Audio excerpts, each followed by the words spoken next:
Psaume 35. Avant de sortir de chez toi ce matin, écoute ceci.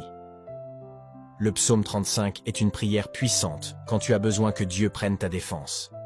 Quand les mots ne suffisent plus, quand l'injustice te dépasse, ce psaume devient ta voix, ton bouclier, ta force. Prends un instant. Laisse Dieu parler pour toi. Psaume 35. Éternel, accuse ceux qui m'accusent. Combat ceux qui me combattent. Empare-toi du petit et du grand bouclier, et lève-toi pour me secourir. Brandis la lance et le javelot contre mes persécuteurs. Dis à mon âme, je suis ton salut. Qu'ils soient honteux et déçus, ceux qui en veulent à ma vie, qu'ils reculent et rougissent, ceux qui méditent ma perte. Qu'ils soient comme la paille emportée par le vent, et que l'ange de l'Éternel les chasse. Que leur route soit sombre et glissante, et que l'ange de l'Éternel les poursuive.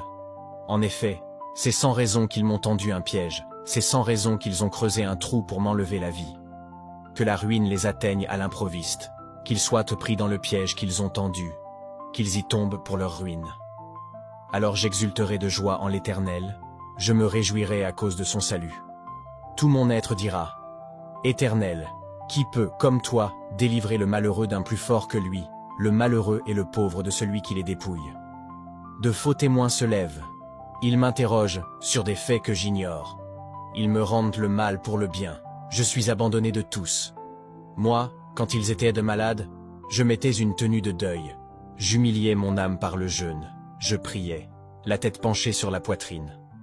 Comme pour un ami, pour un frère, je marchais lentement, comme pour le deuil d'une mère. J'étais accablé de tristesse. Et maintenant que je trébuche, ils se rassemblent pour se réjouir.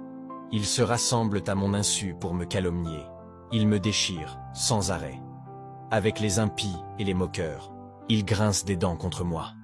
Seigneur, combien de temps le supporteras-tu? Protège-moi contre leurs actes de violence. Protège ma vie contre les lionceaux. Je te louerai dans la grande assemblée. Je te célébrerai au milieu d'un peuple nombreux. Ils sont à tort mes ennemis, qu'ils ne se réjouissent pas à mon sujet. Ils me détestent sans raison, qu'ils ne m'insultent pas du regard.